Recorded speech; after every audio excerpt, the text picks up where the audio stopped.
ಗ್ರಾಮದ ಬಲಭೀಮೇಶ್ವರ ಕಾರ್ತಿಕೋತ್ಸವ. ನಮಸ್ಕಾರ, ನಾನು ಮಾತು ಇಲಾಖೆ ಎಂಟಿವಿ ವೀಕ್ಷಕರಿಗೆ ಸ್ವಾಗತ.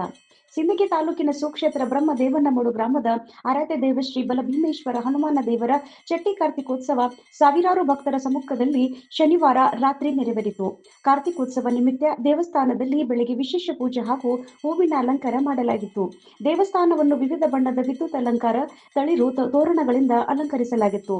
ರಾತ್ರಿ 8 ಗಂಟೆಯಿಂದ ಭಕ್ತರಿಗೆ ಬಚ್ಚಿ ರೊಟ್ಟಿ ಪ್ರಸಾದ ವ್ಯವಸ್ಥೆ ಮಾಡಲಾಗಿತ್ತು. ರಾತ್ರಿ ಮಾಗಣಗೆರ, ಹೊನ್ನಾಳಿ ಮತ್ತು ಖಾನಾಪುರ ಭಜನಾ ಮಂಡಳಿಯವರು ಭಜನಾ ಸೇವೆ ಸಲ್ಲಿಸಿದರು. ಅರ್ಚಕರಾದ ನಿಂಗಣ್ಣಾಚಾರ್ಯ ಜೋಶಿ, ಸಿದ್ದಯ್ಯ ಮಠ್, ಆರ್ಜೆ ಮಾನಶೆಟ್ಟಿ, ಕಮಿಟಿ ಅಧ್ಯಕ್ಷ ರೇವಣಸಿದ್ದಪ್ಪ ಸಾಕು Koravara, ಹಳೆಪ್ಪಗೌಡ Chaudhary, B Y ಅಮರಗೋಳ್, Mallikarjuna Managuli, Devendra ತೊನ್ಶಾಳ್, HK. ಸಿತನೂರ್, Balachandra Karikal ಅವರ್ಗೋಳ್, ನಡಗೇರಪ್ಪ Talawar, ನಾನಗೌಡ Patil, DB. ಸಿತನೂರ್, Naganna ಪಡಕನೂರ್, Ninganna Koravara, ಲಾಲಸ ರಾಜಕೋಳ, ಪತ್ರಕರ್ತ ಮಲ್ಲು ಕೆಂಬಾವಿ, ಡಿ.ಕೆ. ಸಿತನೂರು, ಬಂದೆ ನಮಾಜ ಸಿತನೂರು, ಚಂದ್ರಶೇಖರ್ ಕೆಂಬಾವಿ, ಅಮೃತ ದೊಡ್ಡಮನಿ, ಮನೋಹರ ಗುಡಿಮನಿ ಹಾಗೂ ಭಕ್ತರು ಪಾಲ್ಗೊಂಡಿದ್ದರು. ವರದಿ ಮಲ್ಲಿಕಾರ್ಜುನ್ ಎನ್ ಕೆಂಬಾವಿ, ಬ್ರಹ್ಮದೇವನಮಡು. ನಿರಂತರ ಸುದ್ದಿ ಮತ್ತು ಜಾಹೀರಾತುಗಾಗಿ ಎಂಟಿವಿ ಕನ್ನಡ ನ್ಯೂಸ್ ಅನ್ನು ಸಬ್ಸ್ಕ್ರೈಬ್ ಮಾಡಿ.